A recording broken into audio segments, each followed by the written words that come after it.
Welcome to the Global Gaming Business Podcast, the industry's first and longest running podcast, now in our 17th year. I'm Roger Gross, the publisher of GGB, and this week we feature a discussion with Jay Snowden, the president and CEO of Penn Entertainment, on the progress of both the land-based and online gaming sides of his company. This week's podcast is sponsored by IGT, which is at the peak of excellence with an entire lineup of top-ranked gaming machines. Reach your peak of success at IGT.com/peak. Welcome to the Global Gaming Business Podcast. My guest today is Jay Snowden, the CEO and president of Penn Entertainment. Jay, that's another thing that's changed since we've seen each other for a year ago, I guess. So give us an idea why you changed the name of the company. Yeah, well, actually for several reasons. We've evolved so much as a company over the course of the last mainly 3 or 4 years. Right. We were predominantly a regional gaming company, Right. and we had spun off all of our real estate in 2013, 2014. And what we've been really focused on over the last 3 or 4 years is evolution into more of an entertainment company. Sure. We now are the owner of two of the best sports media brands in North America with Right. Barstool Sports and The Score. We also now are operating in 14 states as an online sports betting operator. Right. Yep. And a handful from an online casino perspective. We're live now in Ontario, so we're now international, if you consider Right. Sure. across the line in Canada. Right. And so we felt like National Gaming Inc. doesn't really describe who we are anymore. Sure. Right. It's not a great descriptor, and we felt entertainment was broadly more appropriate for us. Sure. Yeah. And so the name change made a lot of sense, and it really speaks to not just the company we've become, but I think importantly where we're going as a company as well. Yeah, no question. I think that's that makes a lot of sense when you see the Barstool brand, and these things aren't just gaming to begin with. That's right. And that's something that we knew we needed to do as a company, Right. because regional gaming in and of itself isn't high growth. Right. You look across the Sure. country and you see growth in the low single digits in Right. most of these markets. And so we consider ourselves a growth company. Yeah. And we felt like once PASPA was overturned in May of 2018, that opened the door for us to really think differently about the company, to go digital. Sure. And to really focus on an omni-channel strategy, because we have structural advantages. Right. We own the brands that you mentioned and I mentioned. We own those brands. Right. Those aren't joint ventures. Sure. We're not Right. just investors. Right. And we also own our brick and mortar assets and those licenses. So for us, as we can get customers, whether it's through online sports betting or a casino visit or online casino, or just really loyal followers of our sports media assets and brands and the content people behind those brands, bring them into the ecosystem and then introduce them to all of the other offerings that we have and Sure. do cross-sale. That's why I feel strongly that really any business sector you look at, if you don't have a very compelling digital and or omni-channel strategy, Right. you're facing extinction in the relatively near future. Sure. And so we needed to pivot. We've pivoted. We've embraced it. And Right. here we go. Okay, great. So let's talk about the news. The news you announced this week, the first day G2E, it kind of shook up the industry a little bit, but it's all on the land-based side. So we'll start with that side. So let's talk about the hotels you plan to add to some of your properties here. Yeah, so we had a really exciting announcement on Monday, Roger, to your point, 4 growth projects. And you have to remember that even though a lot of the focus for the industry over the last couple of years has been on digital online Right. sports betting, at the core of our Sure. omni-channel strategy are our brick and mortar casinos. Right. They generate most of the revenue and a tremendous amount of cash flow for the company. We've got best-in-class assets in most of the markets we operate, but there's a few that they aren't best-in-class. Right. And so we've been wanting to address that. 2 of the ones that are best-in-class just needed more hotel capacity. Sure. In the case of M Resort here in Right. Las Vegas, we have 390 rooms today. We've been busting out of our seams for the last several years. Sure. The property performance has been spectacular. And so we've been working on that project for some time with our architect and designer, Right. Marnell. And so we announced that we're going to build another hotel about the same size, 374, 75 rooms. Okay. So double the size of the hotel, which allows us to do a couple of things, to take on more of the group business. Sure. That sometimes we bring groups in, and there are 100 or 200 rooms when they start, and then they grow over the years, Sure. and they outgrow us. Yeah. And so we cultivate these relationships, and then we they hand move them on, off to a competitor, which is not a good plan. Exactly right. So this extra capacity, having almost 800 rooms total, allows us to keep more of those groups, and then lure the ones back that we lost that outgrew us. So M Resort, no-brainer for us. That's going to be a $200 million project. I think we'll break ground on all 4 of these projects probably by the end of 23. Okay. And then the hotel-only projects are probably 12 to 18-month builds. Okay. And the casino projects, which I'll talk about in a minute, are probably more like 24-month builds. So M Resort, hotel expansion, double the size of the hotel. Hollywood Columbus, another one of our growth properties. We've never had a hotel. We opened without one. Yeah. And we had to clean up some lease issues with our landlord, GLPI. Too much detail to get into, but the Columbus and Toledo properties, the lease was structured differently, where we actually share 20% of revenue. And so you really couldn't invest in a major hotel or any major expansion because all of the upside was going to your landlord, but you were potentially putting the money up front. So we had to solve for that. We solved for that as part of this announcement, where not just the 4 properties that we're covering in detail now on expansion, but we also added 3 of our other properties, Hollywood Toledo, our property in the Meadows in Pennsylvania, as well as our Perryville property in Maryland. We added those 3 to the 4 growth properties and formed a new lease that allowed us to get rid of that 20% rev share. So we can now focus on growth projects at Columbus and Toledo. So Columbus Hotel, 200 rooms, about $100 million investment. We've been needing a hotel there since day one. It's now been 7 or 8 years. Here we go. Finally, we have the hotel announced, and again, start at the end of 2023. That one's probably a 12-month to 15-month build, so end of 24, early 25. And then importantly, we talked earlier about having best-in-class assets. 2 of our assets that aren't best-in-class and really have become less competitive over time. They're just dated riverboat barges in Illinois, one in Aurora, one in Joliet. So I'll cover the Joliet one first. We're going to actually move our license about 5 or 6 miles away to a new development, a mixed-use development. So we no longer have to be on the water. Illinois passed a law that allows you to get off the water, and so we will no longer be on the water, which brings some efficiencies from a cost perspective for us. But then importantly, there's a lot of revenue upside because the location that we're moving to is right off of 2 major interstates. And 70 and 55. And it's a brand new mixed-use development that's going to have residential and commercial, food and beverage, movie theater. They're talking to Top Golf. And we would be one of the anchor tenants in this mixed-use development. So we feel great about the location. It's a new build. Probably won't do a hotel because there's also going to be other third-party hotels in this mixed-use development. So really excited about that one. Again, end of 23 we'll probably start. That one, I would imagine, will probably be ready to go in 2025. And then the last one, which is the largest investment, is a $360 million relocation of our Aurora riverboats. And that one, similarly, we're moving. That one, I think we're moving 7 miles away. And it's going to be right off of Interstate 88. And the beauty of that project is that, 1, it's right off the interstate. But number 2, it's right next to a Simon development that is one of their top performing developments in the country. And so there's 7 or 8 million people a year that visit that Simon Premium Outlet Mall. And we're going to be building right next to that. That will include a hotel. And the way that we are financing these projects, so in total, the investment is $850 million. Our landlord, GLPI, has committed to $225 million now for the Aurora project, which is the one that's moving the fastest. And that's going to be at a cap rate of 7.75, which is key for us because that's favorable financing in this current environment. If we went to the debt markets and tried to finance that project, we'd probably be looking at a 10, 11% coupon. And so to be able to lock it in at 7.75 with your landlord because their cost of capital is lower is a huge advantage for us. And the city of Aurora is stepping up.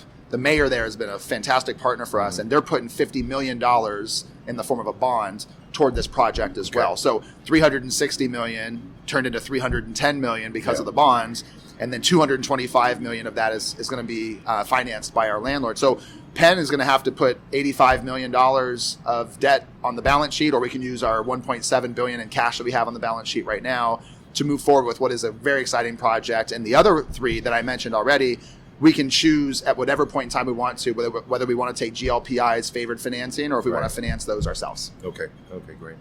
So a lot there, Rob. Yeah. I'll parse it a little here. Yeah. First of all, Illinois, with the granting of additional licenses in Illinois, I guess you had to consider that because your property would have been seen as old and dated at that point. So to move them, just a few miles away certainly makes sense. Yeah, well, we consider the moves to be both offensive and defensive. Yeah. You can sit back and do nothing. Right. You can sit on your hands and you can continue to lose market share, lose revenue, and that's not a compelling business strategy from my perspective.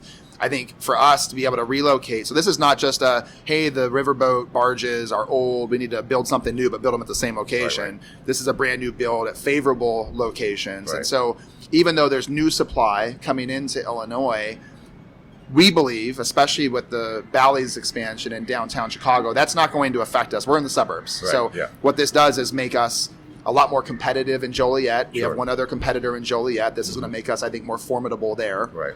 And I think in the case of Aurora, there's some very affluent suburbs of Chicago, Naperville being probably the largest, that are very, very proximate to Aurora. But because of our current location and the condition of the asset, we just don't pull that audience in as effectively as we should. And we will now with this new location. So yes, there's new supply. So a little bit of defense there. But we think this is going to be more efficient cost structure getting off the water, not having marine staff and things of that nature, and a lot of upkeep on an older facility. But importantly, we think there's a lot of revenue upside because of all the vehicular traffic and the pedestrian traffic that we're going to have at these locations with the different developments. IGT is at its peak of excellence, with the Peak Slant 32 at its 20th consecutive month as the number one ranked multi-screen and the number one ranked large form factor Peak 65, and 2 new cabinets joining the Peak family of top performing hardware. IGT has a Peak gaming machine to fit any floor need. Designed for superior player comfort, modern sleek beauty, and proven performance, all 6 Peak cabinets stand out gorgeously on the casino floor. Reach your peak of success at IGT.com/peak. A lot of observers, when this REIT phenomenon started in gaming, were worried about just what you were saying, that you can't put money into your property because all the revenue goes to the landlord. But this is really the first time this has happened, that the landlord has really invested into the property. So how did that come about? Yeah, well, I think it's the conclusion that both the landlords and the operators have come to is that growth is good for both if you can structure it right. And so what we were able to solve for here is an issue we had with the Columbus and Toledo leases that really prevented any major expansion. They want us to expand in Columbus too, but they know we can't do it with this 20% rev share. So to move those assets over into a new lease where you've only got a 1.5% escalator per year, fixed escalator, that allows us to invest. And we can use their money, we can use our money, because with their money comes incremental rent. You might want or not want to do that. But if they have favorable financing, especially in an environment that we're in today, and we're continuing to think about how we can grow this company for the long term and not focus just on what's happening in the now. But these are projects that are going to make sense for us, they're going to make sense for the landlord, and it's growth, which both companies obviously need to have a compelling growth strategy. Great. And the M Resort here in Henderson, it's in Henderson, it's not in Las Vegas. And it's almost like a locals hotel also. I mean, you get a lot of people that visit Las Vegas that want to stay away from the Strip, but that's a perfect option for them. Yeah, it's the business model at M is really interesting, and it's evolved over the years. It's really what I consider to be a hybrid customer base where during the weekdays, it's very local, as you would expect. And then in addition to the local business, because of the facility we have and the meeting space and the great rooms and the spa and the pools, we generate a lot of group business as well during the weekdays. And then on the weekends, it really flips into a destination for people from Southern California and who don't want to be on the Strip, to your point, or want to be at a pool where there's a little bit more intimacy. The property isn't as large, so you can get into restaurants easier, and you can get a reservation at the spa, and you're not fighting 4,000 other hotel guests to try to do that. Maybe you will when we have 800 rooms a little bit versus today. But M Resort for us, what a great business. We acquired that property in, time flies, 2010. crazy. Yeah. And we've now had it for 12 years. And when we acquired it, it was, right out of the recession. Yeah. Business was not good in Nevada in the locals market. And we've just invested in that property and, kept up on the hotel and the restaurant offerings and the gaming floor, new amenities. We have a really strategic partnership with the Raiders there. Right. When you walk through there, you'd think that we're their only partner, right. Which has worked out really well for us. And we're right next to their practice facility. Yep. We have a great relationship with the Golden Knights, and there could be some expansion with them out in that part of Henderson as well. So we're building this for the long term, and we feel like the partnerships we have, the amenities we have, we're going to be able to drive even more of that destination from Southern California, as well as more of the locals during the weekdays. Sure. I've been to a couple of events there, and exactly what you mentioned had happened.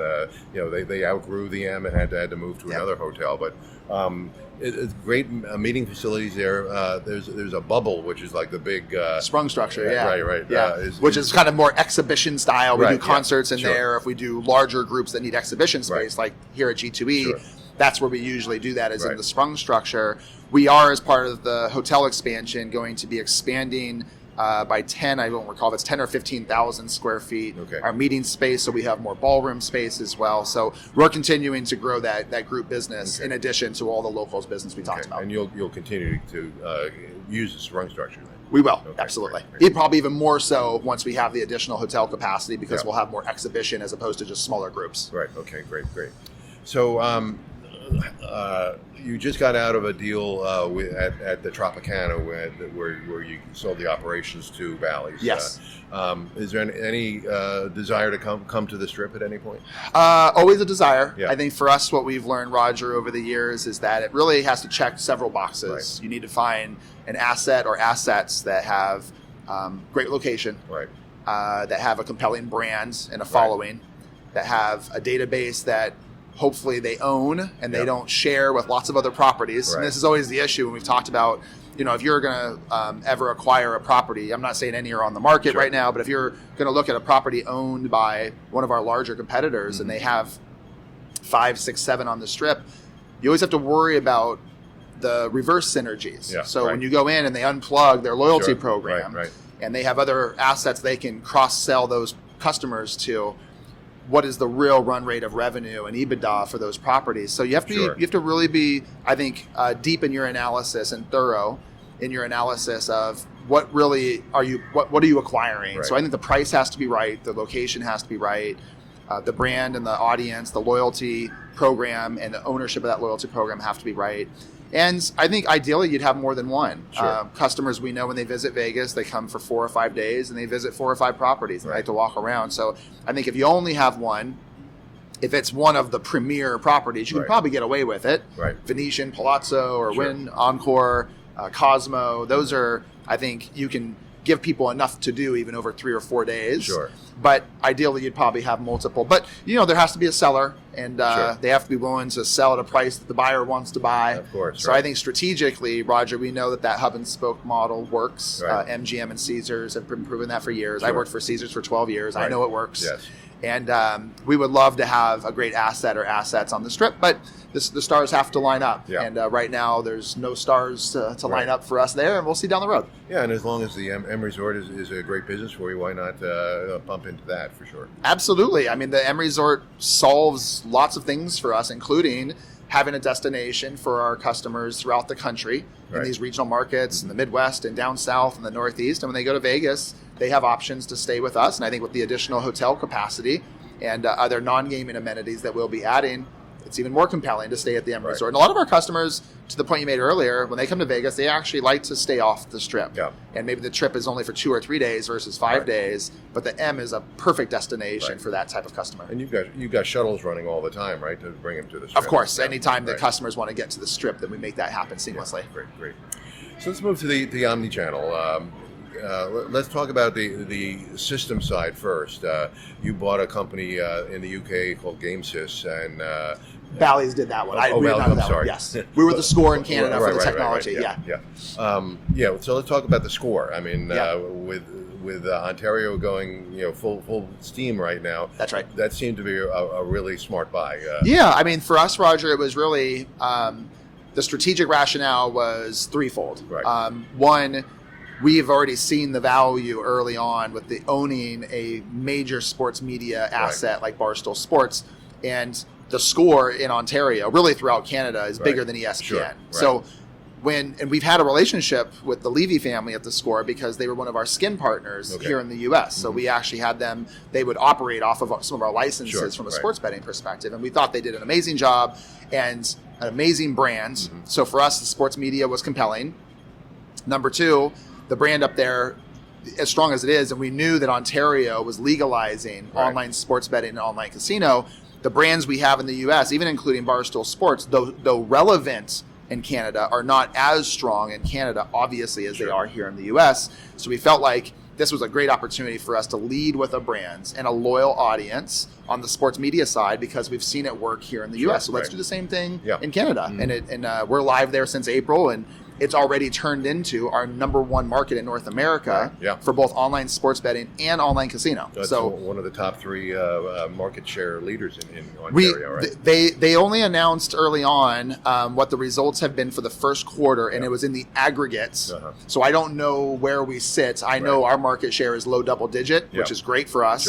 And again, number one from both a market share as well as total revenues and total handle for sports betting and online casino for us in North America. So it's been a home run market for us. I don't know where everyone else sits. Bet365 was in that market as a gray market operator for a long time. They did flip to a regulated offering and platform. They're probably number one.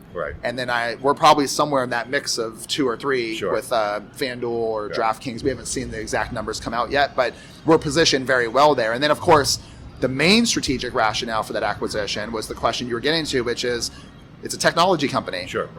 They had been working on their own technology platforms for their player account management as well as their risk and trading services platform. And they've built all of their own products as a sports media company, and we have a tremendous amount of confidence that they would deliver best-in-class platforms for sports betting and online casino. And they have now done that. So when we made our acquisition, they were developing those platforms. They're now live on both of those platforms. So they're 100% on their own tech stack in Ontario. And the plan for us, Roger, is to move that same tech stack down here to the U.S. and for us to migrate over to the Scores PAM and their risk and trading platform in the summer of 2023. So we're now, whatever that is, 8 or 9 months away from that. And we feel really, really good about that because we've seen already the benefits of owning your own technology, and then therefore you control the product roadmap. And so you want to add new features and functionality, then you just do it, as opposed to relying on third parties. And we have 2 third-party partners in the U.S. that have been great partners, Canby and White Hat Gaming. But at the end of the day, they are B2B providers, and our business is B2C. And so there are times where we want features and functionality and capabilities that might be important for us. For example, for us to be able to incorporate social media and digital into the sports betting experience because of the brands we own and the content people like Dave Portnoy and Big Cat behind, that's important for us. But for the rest of Canby's clients or White Hat's clients, it might not be important. And so they have to satisfy the least common denominator. What does everybody want? And so let me prioritize that way. So it's no one's fault, but for us to own our own technology and product roadmap long-term was critical. That was the main strategic reason. But of course, the brand, sports media, and then of course how compelling and the market share results have been in Canada are all reasons why that acquisition for Penn made a tremendous amount of sense. Last time we talked, you had just acquired a game studio as well. Yes. How is that running? Good, very good. Hit Points, we renamed it Penn Game Studios. And we've been putting out 3 or 4 of our own proprietary games per quarter. We now are seeing a lot of traction, especially on the digital blackjack games. We're able to brand those to Barstool and some of the other IP that we have in the portfolio. We're about to launch the Score branded blackjack, digital blackjack version in Canada, I believe in the next 4 to 6 weeks. And what we're seeing is that 20% of our total handle of online casino here in the U.S. are on games that we produced, which on the land-based side, we've never been able to figure out. We've tried some different game themes and they always fail. And so you always go back to Cygames product and Aristocrat and IGT over the years.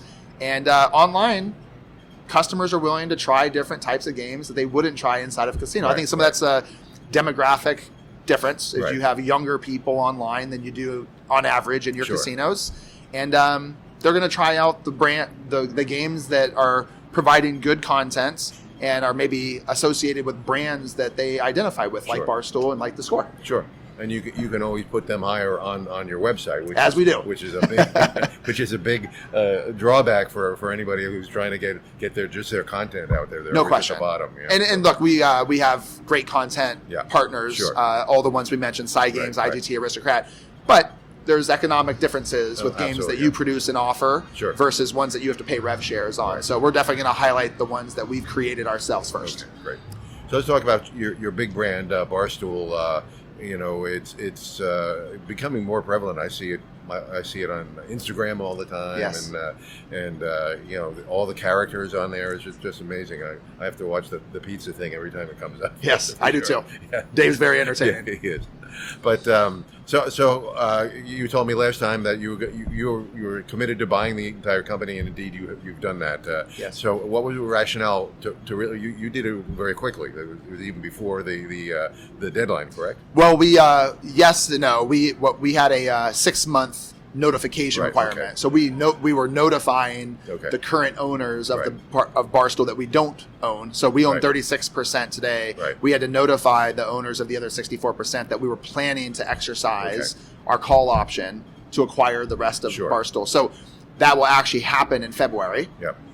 But we've been treating this investment from day one as Yeah. though we were going to be the 100% Sure, right. owners of Barstool, because the brands, the audience, the people behind the brands, the partners that they've been, Right. Eric and Ardini and Dave Portnoy and Dan Katz, and the list goes on and on and Sure. on. They've got the number one sports podcast in North America with Pardon My Take, number one hockey podcast Right. with Spit and Chicklets, number one golf podcast.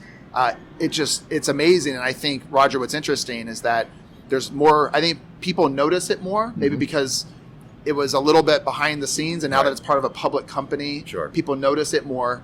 And they're so brilliant on how they pivot from social media platform to social media platform, Right. where TikTok, when I met Dave and Erica and Dan, wasn't even a thing. It was Right, sure. you were just starting to hear about TikTok Right. in the summer of Yeah. 19, and now they're one of the biggest distributors of content on TikTok in the US. Yeah. So they just embrace these platforms. They have amazing content. The fans love it. Can't get enough of it. Yeah. But you've got to be where the fans are and want to Right. be. And TikTok is another example, in addition to Instagram, where you Right. see them, or Twitter, where I follow Sure. them.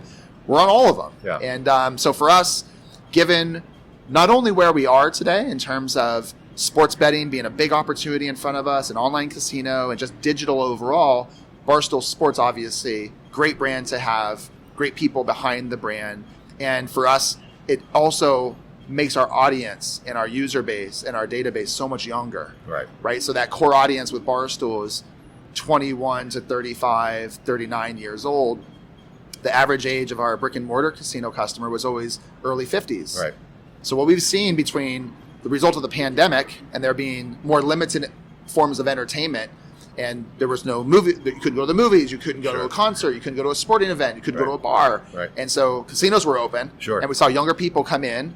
And because we have an association with Barstool Sports and we have Barstool branded sports books and sports bars inside, our youngest age segment, this is actually very compelling, Roger. I was just looking at this on the flight in a couple of days ago. That 21 to 45-year-old age segment in 2019, so pre-pandemic and Sure. pre-Barstool, represented just over 10% of our total revenue. Yeah. And here we are 3 years later, and it's doubled. It's Wow. almost 20% of our total revenue. Wow. And growing the fastest. So it's going to be over 20 soon. Yeah. And that's why this acquisition, all of those reasons, Yeah. the brands, the content, the age, the demo of Sure. that core customer, the end user, the fan of Barstool Sports.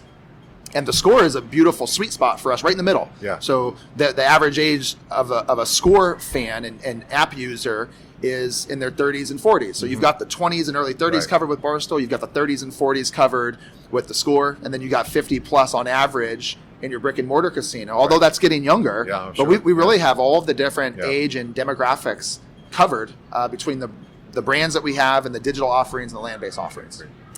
You know what I like about about Barstool is that they don't hit you over the head with betting. I've seen a lot of these shows that this Yes. is a sports betting show, and it's just betting. But with Barstool, it's like they talk about the players and the situations, and then by the way, this might be an edge for you if you're going to bet on it. So, is that something that really draws the people in? I think. Personally, I don't like to be hit over the head with betting. Look, that fan base is so loyal, and one of the reasons, if Dave were sitting here with us, he would say we are as authentic as it comes. Right. And so I'm not going to push a product. I'm not going to push a bet. I'm not going to push anything, nor is anyone else at Barstool to our audience, unless we are believers. Right. And so there's times where if they have their own sports betting shows, but it's also meant to be fun and irreverent and satirical and Saturday Night Live-ish. Right. And so they do it their own way. Yeah. And in that, they're serious about sports betting. Big Cat and Dave love to bet on sports. Right. But you're going to laugh while you watch their show. Right. And you're not going to feel hit over the head of them pushing something on you. Right. But they'll let you know what they're doing. Yeah. And if you want to join them in the bets that they're making, and then you want to watch them on live stream, you can do that. Yeah. If you don't want to, no problem. But quickest way to turn off that audience is to start hitting them over the head and pushing products and offerings that you don't believe in or aren't authentic to who you are and what you represent. And they will never change. And that's part of what drew us to the brands. Okay. So when you mention authentic, I always think of esports, because esports is, if you're not authentic, you get kicked to the curb very quickly there. Is there any interest at Penn in esports? There is. It's something that we have been studying for some time, Roger. And the Score actually is they've been investing in esports for some time now. They've got hundreds of thousands of users that just follow their esports coverage. So there's something there. Yeah. I haven't figured out yet. We collectively haven't figured out yet. What are those experiences that you can offer esports fans that are monetizable for the end user, for the operator, I should say. So we know the content that they love, and we understand the content. The question is, are there ways to work with that audience from creating experiences and offerings that they want, that are also good for the business and the P&L? And we haven't figured that out yet. Yeah. But there's something there. There's way too much popularity. My son is an e-gamer. I mean, it's that generation of teenagers and people in their 20s and early 30s that have been playing video games since they were teenagers. And people think about esports and e-gamers as though they're all teenagers, and they're not. They were e-gamers as teenagers. Sure. Now they're in their 30s and 40s, and there's people in their 50s that my 25-year-old son is still playing. Absolutely, and he's not the only one. There's exactly, lots of people in their 20s and 30s, just like in their teens, that are playing video games, sometimes for fun and sometimes to make money. Right. Some of those esports stars on Twitch are making millions and millions of dollars with sponsorships. Yeah. So it's real. I think those esports celebrities have figured out how to monetize themselves and the likeness. We, as an operator and somebody who can create a platform where esports fans can go and talk about esports, we know how to do all of that. But we have to figure out that there's a way to create a deeper relationship with esports than we have today. So it's actually, I'm glad you asked, it's a priority for us. Erica and I and the Levy family, we talk about this. We haven't figured it out yet, but it's something we will figure this out. Yeah, we've been trying to figure it out for years, but there is something there. With all that noise, there's got to be something there. No doubt. And we have the right people and the right brands to figure it out. So we have to figure out how to deepen the relationship with the consumer and create experiences that they can't find anywhere else. And that's a priority. Okay, great. Jay, I have a lot more questions I could ask you, but here we are at G2E, and I know you've got meetings and I've got meetings, so I'm going to stop it right there. But we'll get back together again, definitely within another year, because so much has changed since the last time we talked. No question. We got to stay abreast with you guys. Yeah, so. Always enjoy our time together, Absolutely. Roger. Have for decades. You're the best at what you do, and happy to be a part of it with you, and Great. look forward to the next time we get together. Great. Hope you enjoyed this week's podcast, sponsored by IGT, which is at the peak of excellence with an entire lineup of top-ranked gaming machines. Reach your peak of success at IGT.com/peak.